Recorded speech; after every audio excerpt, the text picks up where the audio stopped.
Skyrim came out way back in 2011, and while you're wondering whether people still play the game, yes they do. There is plenty of stuff to love about this game, and that's a big reason why the game is so relevant. However, there are several things that players hate about this game, and in this video, we take a look at 10 things hardcore and long-term Skyrim players hate about the game. Stay tuned. Skyrim fails to keep the pedal on the gas. Right out of the gates, the game begins strong, as the dragon Alduin lays waste to the village of Helgen. During this attack, you are made to choose a side in the ongoing civil war ravaging Skyrim. However, after the excitement of the opening and the newness of the game wears off, things kinda get derailed pretty quickly. As the game progresses, you come to realize that the civil war is almost meaningless. Except for giving a few characters a motivation, the struggle between the Nords and the Empire is relegated to side quests. Certainly a missed opportunity. Concerning the dragons themselves, everything seemed to be geared towards shoehorning them into the timeline. I mean, they were retconned from being destroyed in the past to now being sent forward in time. Really? Time-traveling dragons? Lazy storytelling for real. This is probably why many people played 300 plus hours of side stuff before they went back to the main storyline. Insanely boring conversations.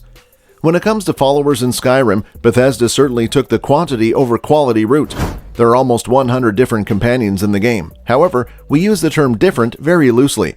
Most of the followers have barely any depth, individuality, or personality. Nearly all of them are silent, and if they do speak, they often utter inane babble. Uthgerd, for instance, comments, "You don't see that every day, every time you enter a dungeon." Really? I think we saw that yesterday and the day before that.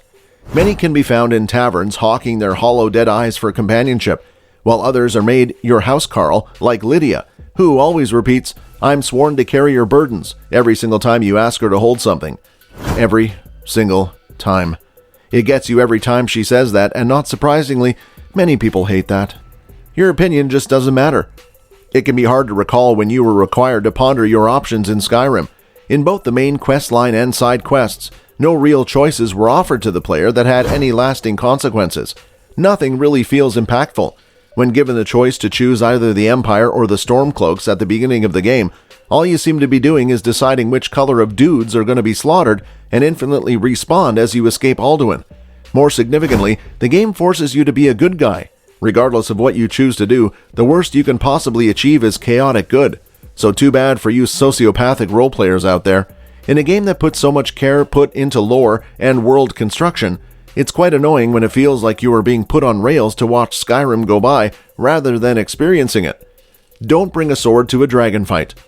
Doing battle with dragons was one of the main features during the marketing campaign for Skyrim, and to be honest, dragons were terrifying to encounter in the overworld early on in the game. You would often hear a roar in the distance and be instantly set on edge. However, you soon come to realize that if you are not a ranged or magic-based character, you're in for a frustrating encounter. You pretty much run around in circles, throwing whatever is in your pocket as it rains fire and destruction upon you for what seems like an eternity. Even if you are good with a bow or know some spells, try hitting a dragon raging on you at 1,000,000 kilometers an hour. Then, towards the end of the game, when you are way overpowered, dragon fights start to become a nuisance. Oh good, another fly to swat. There is no middle ground with dragons in Skyrim. The derp of inventory. Bethesda designs their games for console users, and PC gamers aren't too pleased with that. As a console gamer, you are quite pleased with the Skyrim's interface. However, you might have to channel your empathetic side to feel computer gamers' pain. The UI is indeed big, so it can be easily accessible for console controllers. This is particularly an issue when it comes to inventory management.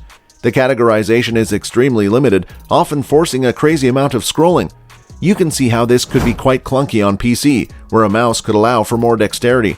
It's no wonder why Sky UI is one of the most popular mods on the Nexus. PC gamers are so peeved that a UI fix is even more popular than nude mods. Serious business to be sure. Character customization. Honestly, character development is getting out of hand. Many current generation RPGs pride themselves on their vast customization features, and Skyrim is no different. Do I really need that many sliders for nose shape, chin depth, length, width, and sharpness? Really, I'm defining how chiseled my damn chin is? The race selection is another issue. Now, I like the uniqueness of some of Skyrim's races, namely the Argonians and the Khajiit. But there are 8 different versions of humans, only differentiated by skin tone, ear shape, and tooth protrusion. No, it was the fair-skinned Breton who took my loot, not the sallow-skinned Nord. Are you blind? I mean, all of this for a game whose perspective is nearly entirely focused on first and third person perspectives. A Sisyphean task, if there ever was one. Hairy mess.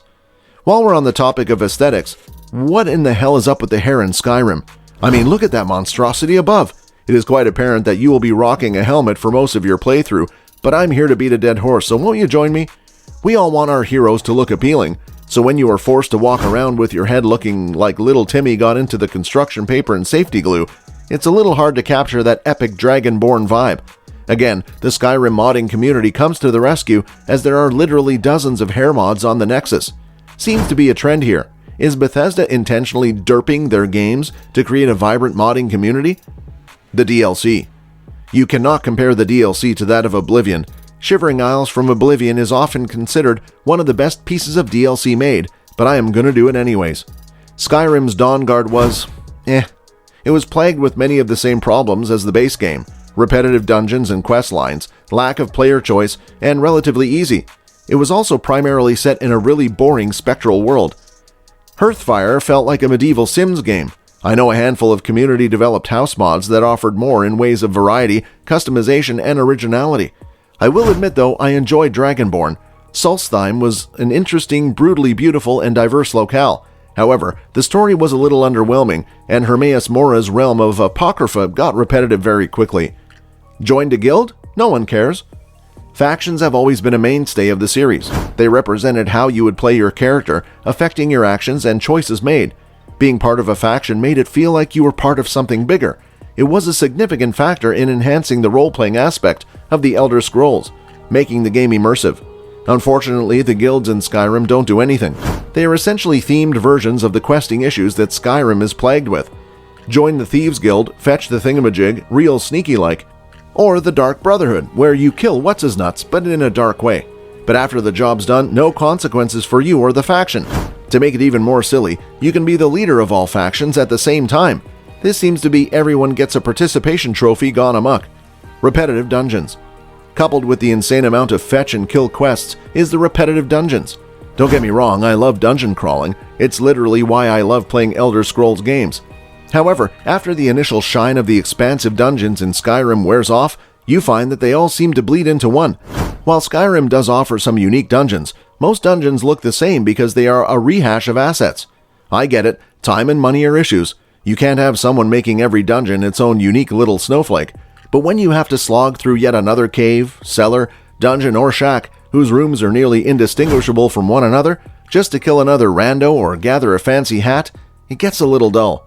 Pretty much if you've seen a trap of puzzle, you've pretty much seen them all. These are perhaps the 10 biggest frustrations Skyrim players face. I hope you enjoyed this one. Thanks for watching.